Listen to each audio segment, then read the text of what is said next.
Aujourd'hui, on va faire un truc complètement assumé, un truc que les puristes détestent, un truc que les commentaires vont sûrement incendier. On va comparer des personnages qui ne vivent pas dans le même monde, qui n'obéissent pas aux mêmes règles, et qui, soyons honnêtes, n'ont jamais été conçus pour se battre entre eux. Oui, c'est absurde, oui, c'est injuste, mais c'est justement pour ça que c'est intéressant. Parce qu'ici, on va faire ce que les débats internet font mal, on oublie le scénario, on oublie le charisme, on oublie les oui mais dans son manga il est gentil, et on oublie surtout les oui mais techniquement il est speed blitz. Non, ici on parle de puissance, pas le style, pas la popularité, pas l'émotion, la puissance brute, ce qu'un personnage peut réellement faire, au maximum de ses capacités, à son prime. Pas d'isekai non plus, ils auront leur propre vidéo, bon, sauf un, parce qu'on peut pas faire autrement. Et avant de parler de dieu, de réalité brisée et de types qui effacent des univers en claquant des doigts, on commence par la base, les humains. Parce que c'est là que tout commence, et c'est là que tu vas voir à quel point la suite va devenir absurde. Ici, pas de magie, pas de chakra, pas de pouvoir cosmique, juste des humains. Mais des humains qui peuvent te faire regretter d'être né au mauvais endroit, au mauvais moment. Et attention, on parle de puissance pure à échelle humaine. Donc oui, ce niveau est petit par rapport au reste, mais c'est aussi celui où la violence est la plus crue, la plus réaliste et parfois la plus flippante.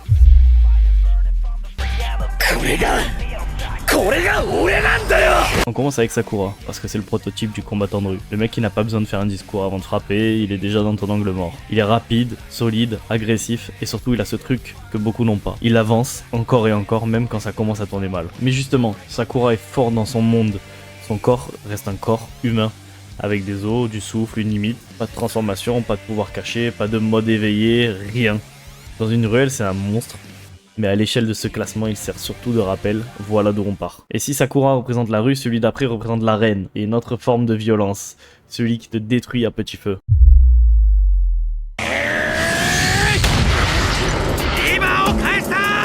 Avec Hippo, on change de style. On n'est plus dans la bagarre sale, on est dans la discipline. On n'est pas moins violent, c'est juste plus propre sur le papier. Hippo, c'est une endurance insensée, le genre de mec qui mange des coups, recule d'un pas, et revient avec un coup qui fait reset la mâchoire. Ce qui le rend monstrueux, c'est pas juste la force, c'est la volonté. Il n'abandonne pas, même quand son corps lui hurle d'arrêter. Lui, il continue. Mais son plafond est clair. Il reste enfermé dans un cadre humain, pas d'attaque à distance, pas de destruction massive, pas de je rase un bâtiment. C'est une bête de combat, mais pas une arme de guerre. Ok. Maintenant, imagine Hippo, mais au lieu d'un ring, tu te lâches dans un monde où le combat, c'est pas un sport, c'est une question de survie. Thorfinn, c'est la survie à l'état pur. Il ne combat pas pour la gloire, il combat parce qu'il s'il hésite, il meurt. Rapide, précis, sans pitié, il te découpe avant même que tu réalises que le combat a commencé. Lui, il n'a pas besoin de te frapper 50 fois, il te touche une fois au bon endroit et c'est fini. Mais c'est comme Sakura et Hippo, il a une limite cruelle. Il est humain. Pas de bouclier magique, pas de régénération, pas de je suis invincible. Face à quelque chose qui dépasse le réel, il est démuni. Terrifiant dans un duel, inutile face à un monstre surnaturel. Et si Thorfinn c'est le guerrier froid, le prochain c'est la violence brute. Pas stratégique, pas élégante, juste brutale. Mikey c'est la violence incarnée. Il a ce truc très rare. Son corps a l'air léger, mais quand il frappe, c'est comme si un camion te mettait un coup de pied sauté. Un seul coup peut décider d'un combat. Pas parce qu'il est plus technique que tout le monde, mais parce que son explosivité est anormale. Et Mikey c'est aussi une présence. Tu le vois, tu sens que l'air devient lourd. Parce que lui, il ne vient pas se battre, il vient finir un combat. Mais malgré tout ça, il reste limité par son corps. Pas de régénération, pas de boost, pas de pouvoir surnaturel. On en revient au côté humain. Un roi de la rue, mais un figurant dès que le classement bascule dans le paranormal. Sauf qu'il y a un type dans ce niveau qui a une particularité. Il est humain, mais il a déjà combattu des titans, littéralement.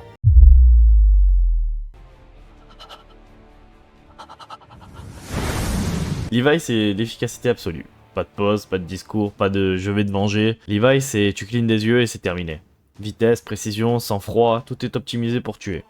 Il découpe des titans comme d'autres découpent un steak, sauf que le steak fait 15 mètres. Mais il y a un détail crucial, Levi n'est pas fort tout seul dans le vide. Sa puissance dépend énormément de son équipement, de sa mobilité et de son contexte. Sans son matériel, il redevient un humain exceptionnel, mais un humain quand même, terrifiant dans son univers et pourtant dépassé dans une liste où certains cassent les lois de l'espace-temps. Et là on arrive au sommet du niveau 1, le dernier humain, le boss final de la biologie, le mec qui te fait dire « Ok, ça c'est même plus un humain normal ». Maki c'est le corps humain poussé au-delà du raisonnable. Il encaisse l'impossible, il frappe plus fort que la logique ne l'autorise, il a une résistance, une explosivité, une capacité d'adaptation qui frôle le surnaturel, sauf que non. Officiellement c'est juste un humain. C'est ça qui est terrifiant, Baki te donne l'impression que les règles du corps humain sont optionnelles, mais malgré tout il reste humain. Pas de laser, pas de magie, pas de transformation divine. Le plus fort des hommes, mais pas encore un monstre. Et maintenant on quitte le monde où un bon coup décide un combat, parce que le niveau suivant c'est le moment où le corps humain commence à tricher. Souffle, transformation, pouvoir, régénération, bref, la porte du surnaturel s'ouvre, et là ça devient vraiment sale. Tanjiro c'est le surhumain discipliné, le mec qui s'est construit à coups de souffle, d'entraînement et de volonté pure.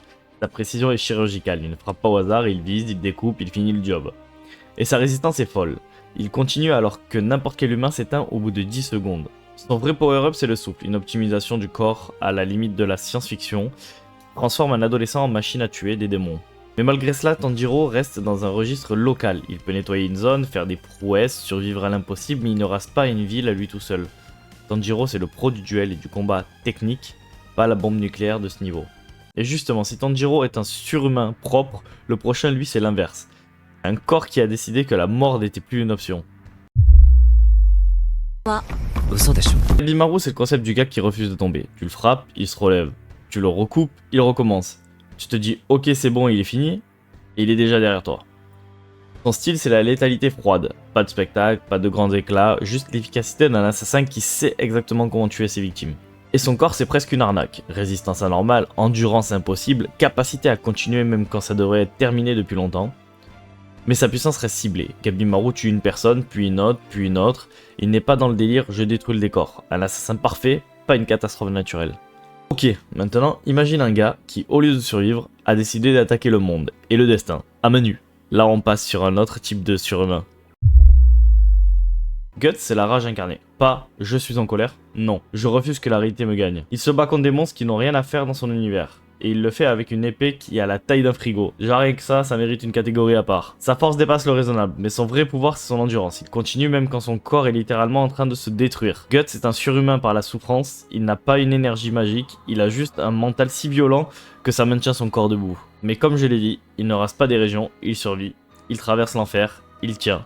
Une légende vivante, pas une apocalypse. Et là on arrive à un type qui lui ne tient pas, il explose. Il fait pas de stratégie, il fait pas de plan, il fait A et ça tronçonne.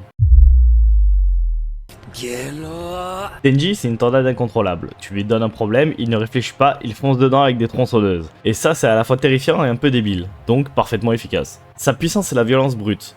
Il découpe, il massacre, il encaisse, il revient. Et là cette agressivité qui fait même que, plus fort que lui, tu peux paniquer. Mais Denji a un gros défaut pour un classement de puissance, il manque de stabilité. Parfois il est monstrueux, parfois il fait n'importe quoi. Parfois il gagne par chance, parfois il se fait balader parce qu'il ne sait pas gérer. Ultra dangereux, pas dominant, il peut perdre juste parce qu'il a eu une mauvaise idée. Et Denji a souvent des mauvaises idées. Ok, maintenant passons à un personnage qui a, sur le papier, l'une des plus grosses forces de ce niveau. Sauf que son propre corps lui met des restrictions, genre désolé frérot, tu casses ton bras. Deku c'est une puissance colossale avec un mode d'emploi difficile. Quand il frappe à fond, c'est pas je te mets KO, c'est je refais l'architecture du bâtiment derrière toi. Deku ont une violence de super-héros clairement au-dessus de tout ce qu'on a cité jusque là. Le problème c'est le prix, son corps ne suit pas. Chaque utilisation trop brutale le détruit autant que son adversaire. Et c'est ça qu'il place ici. Au prime, oui, il est monstrueux, mais il n'a pas ce confort du je spam ma puissance sans conséquence. Deku c'est le gars qui a une Ferrari, mais avec des pneus en carton. Un potentiel énorme destructeur à échelle urbaine, mais encore fragile, encore limité par ses propres dégâts. Et là on passe à quelqu'un qui n'a pas ce problème, pas de mon corps ne suit pas, lui son corps c'est littéralement une arme.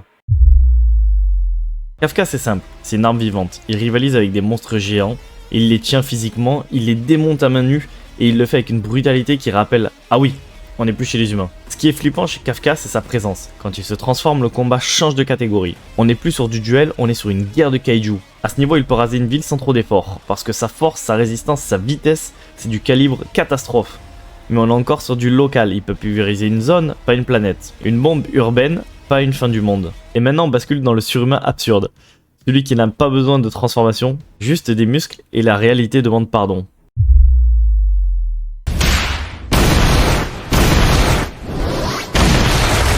Mage c'est l'insulte la plus drôle au système de pouvoir. Dans un monde où tout le monde fait de la magie, lui il arrive, il n'a rien. Et il te met KO avec la physique. Il plie la logique par la force brute, il fait des trucs qui devraient être impossibles, et il les fait comme si c'était normal. Ce qui le rend terrifiant c'est que sa puissance est directe. Pas besoin de sort, pas besoin d'énergie, pas besoin de concentration, il est fort, point. Alors oui ça reste physique, mais à un niveau tellement exagéré que tu commences à te dire ok ça ressemble déjà à de la magie. Ridicule de puissance, mais pas cosmique. Il ne joue pas avec le temps, l'espace ou la création. Et pour finir ce niveau, on met un personnage qui est l'exemple parfait de Prime court, mais Prime scandaleux.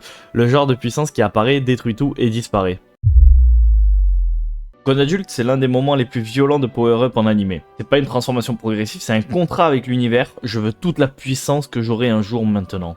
Et le résultat, c'est un monstre. Sa force explose à un point où même les plus gros prédateurs de son monde comprennent qu'ils ne sont plus en haut de la chaîne alimentaire. Ce qui fait peur, c'est l'aura. C'est pas juste il est fort, c'est il écrase la volonté des autres. Mais le prix est total. Après ça, il n'est plus rien. Ce n'est plus un état durable, c'est un feu d'artifice. L'explosion ultime du niveau 2. Une puissance terrifiante mais non stable. Et là tu remarques un truc. Niveau 2, c'est l'inhumain, les surhumains. Mais encore contenu. Ça détruit fort, ça tue vite, ça rase des quartiers, ça plie des monstres. Mais le niveau 3, c'est le moment où la carte commence à souffrir. Là on ne parle pas de gros dégâts, on parle de personnes qui peuvent changer le pays, le climat, voire la logique même de la bataille. Bienvenue chez les demi-dieux.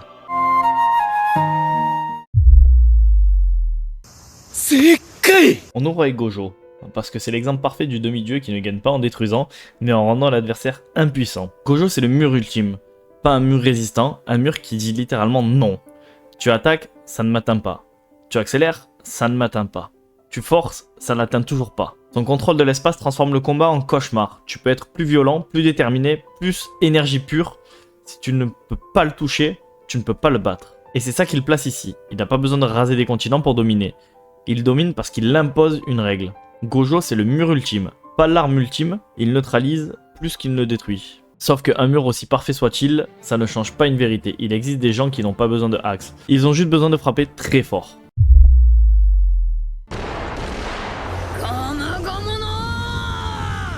Luffy, c'est la force brute au stade mythologique. Il n'est pas juste puissant, il a cette capacité à transformer un combat en tremblement de terre émotionnel et physique. Il affronte des empereurs, il encaisse l'impossible, il revient encore et surtout, il frappe avec une puissance qui peut faire voler une île en éclats. Avec le Gear 5, il peut manipuler et transformer son environnement. Mais Luffy reste dans une logique physique, il ne peut pas maintenir cette transformation. Et justement, quand tu restes dans le physique, tu peux encore faire peur. Mais le prochain, lui, c'est pas juste physique. C'est une violence tellement pure qu'elle ressemble à une malédiction de la nature. Sukuna, c'est l'incarnation de la violence. Pas de la violence, je suis en colère. La violence, je suis né pour détruire. Chaque attaque est une sentence. Tu as l'impression qu'il ne combat pas, il exécute. Et ce qui le rend terrifiant, c'est le contraste. Il peut être calme, et une seconde après, tout autour devient un charnier. Par contre, sa portée reste limitée. Il peut raser ce qui l'entoure, transformer une zone en enfer, mais il n'est pas dans l'échelle cosmique. Ok, donc on a le mur Gojo, le titan Luffy, le fléau Sukuna. Maintenant on passe à un perso qui, lui, ne gagne pas parce qu'il est fort, mais parce qu'il annule le système de l'autre. Asta, c'est le contre ultime. Dans un univers où la magie est la règle, lui il arrive avec un truc simple. La règle, elle marche pas sur moi. L'anti-magie, c'est l'un des pouvoirs les plus injustes de ce niveau, parce qu'il transforme des monstres en gens ordinaires. T'as passé ta vie à devenir intouchable, Asta te touche et tout s'éteint. Mais son plafond reste lié à une contrainte très claire. Son corps. Asta doit courir, frapper, trancher. Il ne détruit pas une planète à distance. Il ne réécrit pas la réalité non plus. Le contre-ultime, pas le destructeur ultime. Et là on arrive à quelqu'un qui n'a pas besoin d'annuler un système. Parce que son système à lui, c'est juste une réserve d'énergie tellement absurde qu'elle devient une arme de guerre. Naruto, c'est la puissance stable. Le demi-dieu propre. Mais qui peut quand même raser une des régions entières quand il décide de ne plus jouer. Sa réserve d'énergie est monstrueuse et surtout, il a la polyvalence. Il peut tanker, spammer, protéger, attaquer et continuer. Ce qui le rend dangereux, c'est que sa puissance est constante. Il n'a pas besoin d'un moment parfait comme Gon, il n'a pas besoin d'être imprévisible comme Denji. Naruto, c'est un rouleau compresseur qui avance, mais il reste ancré dans le monde physique. Il ne décide pas des lois de l'univers, il domine à l'intérieur. Un héros légendaire, pas encore un dieu. Et là tu crois que Naruto est déjà au maximum du feu et destruction. Sauf que le prochain, c'est pas juste du feu, c'est un feu qui brûle les règles du pouvoir.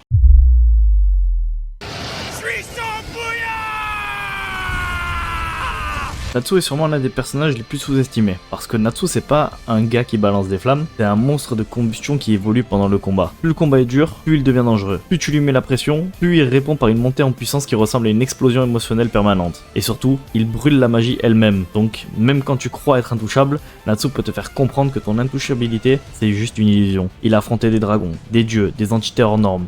Et il a cette mentalité shonen ultra brutale. Si ça ne marche pas, je frappe plus fort jusqu'à que l'univers cède. Natsu c'est une catastrophe ambulante, dangereux sur la durée. Ok, là on a un demi-dieu qui monte en puissance comme une bombe à retardement. Mais le prochain, lui, c'est l'inverse. Il est déjà explosif au premier coup.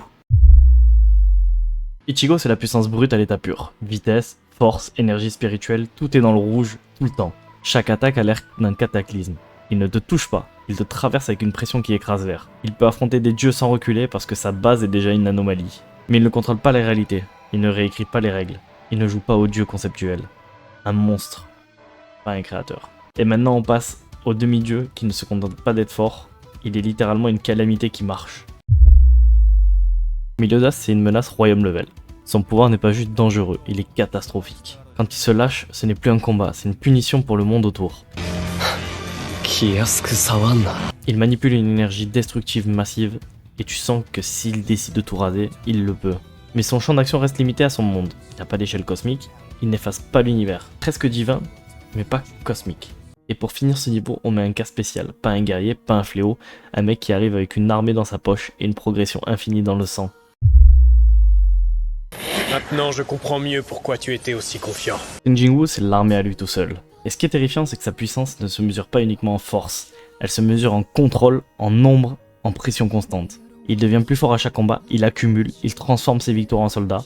Et plus ça avance, plus tu comprends que tu n'affrontes pas un gars, tu affrontes un empire. Il a une progression illimitée, il domine un monde, mais il ne détruit pas des planètes. Un futur dieu, pas encore au sommet. Et voilà la frontière, le niveau 3. Je peux raser des régions, je peux dominer des nations, je peux plier la logique d'un combat. Mais le niveau 4, c'est le moment où la planète devient un détail. Certains ne gagnent même plus en frappant. Ils gagnent parce qu'ils ont le droit de décider du futur, du temps, des lois. Bienvenue chez les dieux.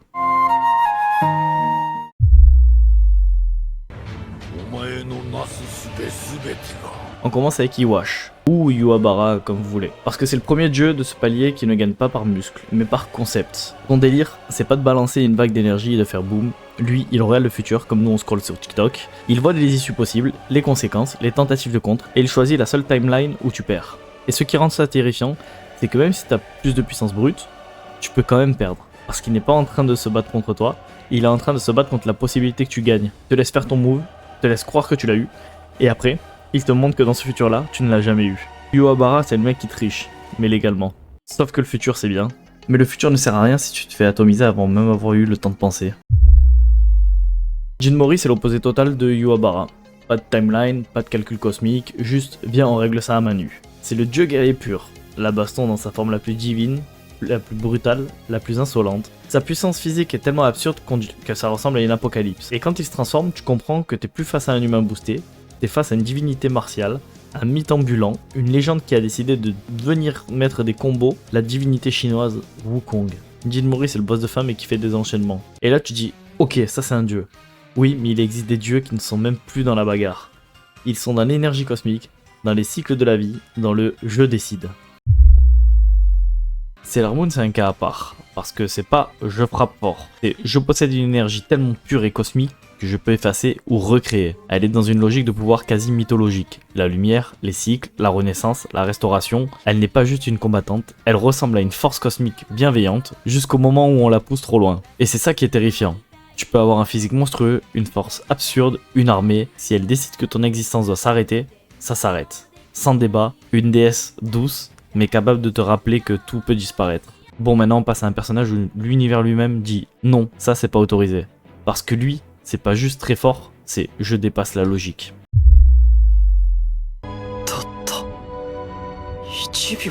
Shinra, c'est la définition de ça n'a aucun sens mais c'est incroyable. Parce qu'il ne dépasse pas juste la vitesse de la lumière, il dépasse le concept de vitesse. Et derrière, il commence à toucher à ce que personne ne devrait toucher. Le temps, la causalité, la structure même du réel. Plus il devient rapide, plus le monde ne suit plus. Et quand le monde ne suit plus, ça part dans le délire, altération du temps, réécriture, changement de cause à effet. À son prime, t'as l'impression qu'il ne combat plus un ennemi, il combat le scénario. Il court si vite que la réalité se met à bugger. Et lui, il en profite. Shinra, c'est littéralement je cours si vite que je réécris le monde.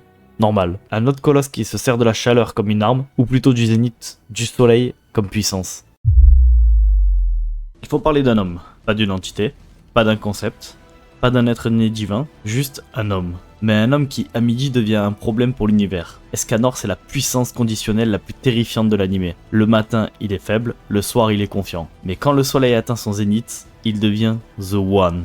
Mais c'est aussi ce qui le rend tragique. Sa puissance est absolue, mais temporaire.